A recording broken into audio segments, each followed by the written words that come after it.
رحمان الرحیم، انا اعطیناک الکوثر فصل لربک وانحر ان شانئک هو الابتر۔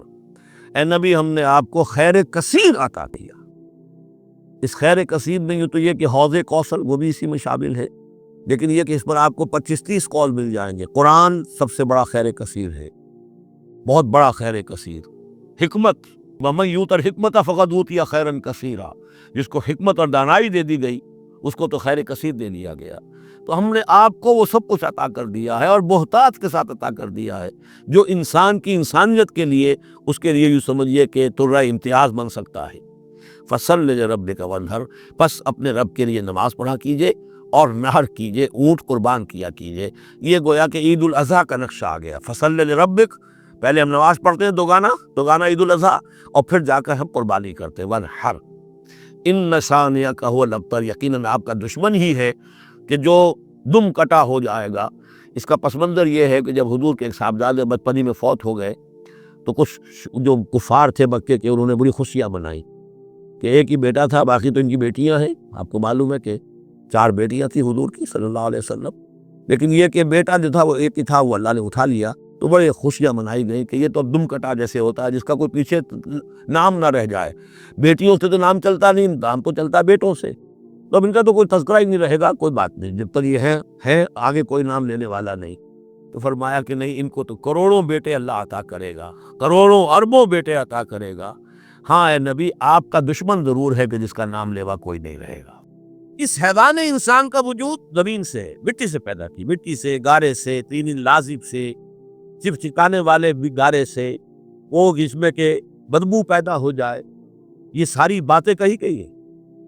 اور سائنس بھی کہتی ہے مٹی سے پیدا ہو، کیسے پیدا ہو اس میں اختلاف ہے، لیکن یہ کہ ہے مٹی ہماری اوریجن، قرآن بھی کہتا ہے اور سائنس بھی کہتی ہے۔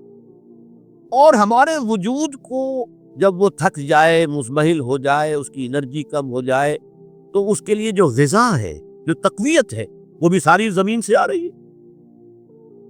آپ نے پھل کھائے، آپ نے گندم کھائی، آپ نے چاول کہاں سے آ رہا؟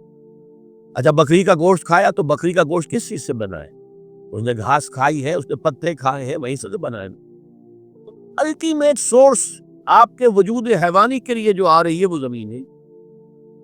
وجود روحانی کو بھی تقویت کی ضرورت ہے، وہ بھی مزمحل ہوتی ہے، کمزور ہو جاتی ہے، خاص طور پر جبکہ وجود حیوانی کا اس پر غلبہ ہو جائے، تب تو یوں سمجھیے کہ وہ بالکل بے ہوش ہو کر موت کے قریب پہنچ جاتی ہے۔ اس کی تقویت، اس کی غذا وہیں سے آئی ہے جہاں سے روح آئی ہے، وہ کلام ربانی ہے، روح ربانی، نفخت فیہ من روحی من روحی من روحی، میں پھونک دوں اس میں اپنی روح میں سے۔ روح کا تعلق ذات باری تعالیٰ کو ساتھ۔ اسی طرح کلام ربانی کہاں سے آیا ہے؟ اللہ تعالیٰ کے پاس ہی۔ یہ اس کی تقویت کا ذریعہ۔ اب عام حالات میں کیا ہوتا ہے؟ ہمارا یہ وجود حیوانی چھایا ہوا ہے ہمارے وجود کے، بیچاری روح جو ہے دبی رہتی ہے، پسی رہتی ہے۔ اگر خدا نے خواستہ ہم گناہ گار بھی ہیں، گناہ پر گناہ کا ارتکاب کر رہے ہیں، تو وہ روح جو ہے وہ قلب کے آئینے شیشے کے اندر ہے۔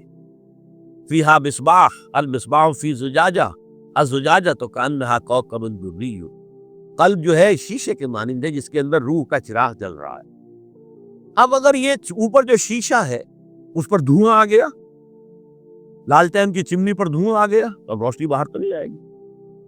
اگر انسان گناہ کرتا ہے تو قلب پر رین، زنگ آ جاتا ہے، یا حضور نے فرمایا ایک داغ لگ جاتا ہے، اور گناہ کرتا ہے اور داغ لگتا ہے، اور گناہ کرتا ہے اور داغ، یہاں تک کہ بالآخر پورا قلب سیاہ ہو جاتا ہے۔ اب وہ روح اندر بند ہو گئی، وہ دفن ہو گئی۔ اس کے لیے اب ضروری ہے کہ اب ایک پروگرام ایسا دیا جائے جو ریورس ہو جائے۔ دن میں روزہ رکھواؤ تاکہ وہ جو اینیمل انسٹنکٹس ہے وہ دبے، تو جب یہ وزن جو ہے اس کے اوپر کم ہوگا تو کچھ سائی آف ریلیف سے ملے گی۔ جیسے بے ہوش آدمی پڑا، اسے کوئی ہلکا سا ہوش آ رہا ہے، آپ نے پانی کے کچھ چھینٹے،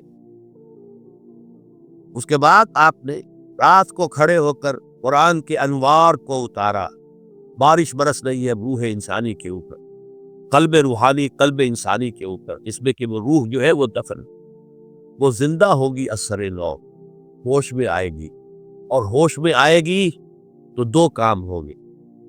ایک تو اسے قرآن کی عظمت کا احساس ہوگا، یہ قرآن میری حیات تازہ کا ذریعہ بنا ہے، میں دب گئی تھی، میں پس گئی تھی، میں بے ہوش تھی، میں نیم مردہ تھی، اس قرآن کی بارش نے، یہ ترشح جو ہوا ہے مجھ پر، اس نے مجھے حیات تازہ عطا ہوا ہے۔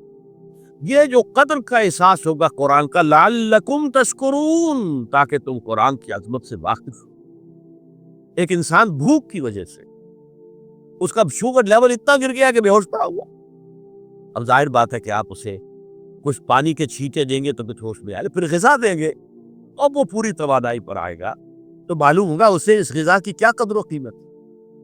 اگر آپ کو بھوک ہی نہیں لگتی تو غذا بے معنی شے ہے، پیاس ہی نہ لگے تو آپ کو کیا معلوم کہ اس پانی کے اندر کتنی بڑی عظمت ہے، یہ میرے لیے کتنا بڑا انعام و احسان ہے اللہ کا۔ وہ تو پیاس پر جان پر بنی ہوئی ہو، اور پیاس اس وقت آپ کو ایک گھونٹ پانی کوئی دے دے تو آپ کو معلوم ہوگا دنیا و مافیا سے بڑھ کر ہے یہ ایک گھونٹ پانی جو مجھے ملا۔ اسی طرح جب روح دبی ہوئی تھی حیوانی وجود کے بوجھ تلے، جبکہ وہ نیم خوابیدہ یا نیم بے ہوش یا بالکل بے ہوش تھی، وہ دن میں تو روزہ رکھ کر اس پر سے حیوانی وجود کا وزن کم کیا گیا، اسے ایک ریلیف دی۔ رات کو قرآن مجید کے انوار و برکات اس میں جذب کیے گئے تو اس کو پوری توانائی حاصل ہوئی۔ اس پوری توانائی کا پہلا نتیجہ تشکر، قرآن کا شکر، الحمدللہ الذی انزل علی عبدہ الکتاب ولم یجعل لہ عوجا، پھر وہ قلب کی گہرائیوں سے نکلے گا۔ سارا شکر اس اللہ کے لیے جس نے اپنے بندے پر صلی اللہ علیہ وسلم کتاب نازل کی اور اس میں کوئی کنجی نہیں رکھی، کسی طرح کی ایس پیچ نہیں۔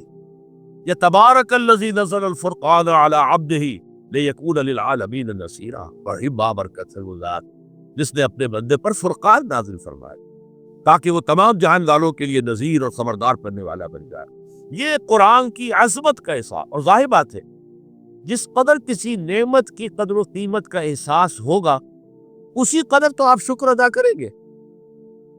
اگر آپ نے کسی بچے کے ہاتھ پر ہیرا رکھ دیا، اسے کیا پتا یہ ہیرا کس بلا کا نام ہوتا ہے، وہ سمجھے گا کانچ کا ٹکڑا ہے۔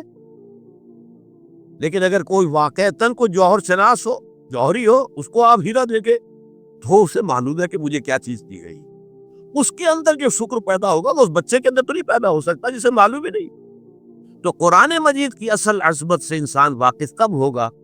جبکہ اس کے ذریعے سے اس کی روح کو ایک حیات تازہ مل جائے اور اس طرح وہ پروگرام ریورس ہو جائے جو عام طور پر چل رہا تھا، ساری توجہ اپنے جسم پر، اس کے تقاضوں پر۔ جسم میں تھوڑی سی پھنسی نکل آئی ہے، بھاگ رہے، دوڑ رہے اس کے علاج کے لیے، کوئی اور مرض لاحق ہو گیا، بھاگ رہے دوڑ رہے اس کے علاج کے لیے، بڑی بڑی فیسیں بھی دے رہے، ساری جسم کی پرواہ ہے۔ روزانہ نہا رہے ہیں اور اچھے سے اچھا صابن لا کر نہا رہے ہیں، وہ جسم کی پرواہ ہے نا، اس کی دیکھ بھال ہو، روح کی طرف توجہ ہی نہیں۔ یہ ہے وہ بات جو کہی گئی ہے سورہ حشر میں، اور جسے علامہ اقبال نے پھر اپنے فلسفہ خودی کی اساس اور سورس قرار دیا، وَلَا تَكُونُوا كَالَّذِينَ نَسُوا اللَّهَ فَأَنسَاهُمْ أَنفُسَهُمْ أُولَٰئِكَ هُمُ الْفَاسِقُونَ۔ دیکھو اے مسلمانوں، ان لوگوں کے مانند نہ ہو جانا جنہوں نے اللہ کو بھلا دیا تو اللہ نے انہیں اپنے آپ سے غافل کر دیا، اور یہی لوگ فاسق و فاجر ہیں۔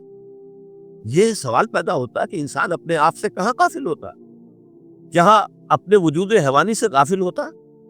یا بھوک لگتی ہے تو ادھر ادھر منہ نہیں مارتا، غذا کو حاصل کرنے کے لیے کوشش نہیں کرتا؟ پیاس لگتی ہے تو کیا پانی یا کوئی اور مشروب تلاش نہیں کرتا؟ کوئی بیماری لاحق ہوتی ہے تو کیا اس کے علاج کی طرف توجہ نہیں کرتا؟ اسے آرام کی حاجت ہوتی ہے تو آرام نہیں لیتا؟ اپنے اس وجود سے تو غافل نہیں۔ کون سے وجود سے غافل ہوا ہے؟ وہ روحانی وجود سے غافل ہے، بھول گیا کہ میرے اندر روحانی وجود بھی ہے اور اس کا تعلق ذات باری تعالیٰ کے ساتھ۔ اس نے سمجھا کہ میں بس حیوان ہوں، نرا حیوان ہوں، اپنے اس وجود کی اصل حقیقت ہی سے بے خبر، غافل۔ چنانچہ آج کے دور کا سب سے بڑا المیہ کیا ہے؟ ڈاروین کے نظریے کے جو اثرات پیدا ہوئے ہماری معاشرت پر، ہماری سوچ پر، ہمارے فکر پر، ہمارے فلسفے پر، ہماری سوشولوجی پر، وہ کیا ہے کہ ہم بھی نرے حیوان ہیں۔ اللہ اللہ، یہ سب سے بڑی محرومی ہے اس دور کی کہ انسان اپنے اصل شرف سے خود ہی مستعفی ہو گیا۔ ہمارا کوئی وجود ہے ہی نہیں، روحانی وغیرہ، روح کسے کہتے ہیں ہم نہیں جانتے، بس یہ جسم ہے۔ ہم اللہ کو نہیں جانتے کون ہے کون نہیں ہے، ہوگا ہم تو اس کائنات کو جانتے ہیں، ہم روح سے واقف نہیں، ہم تو اپنے جسم کو واقف۔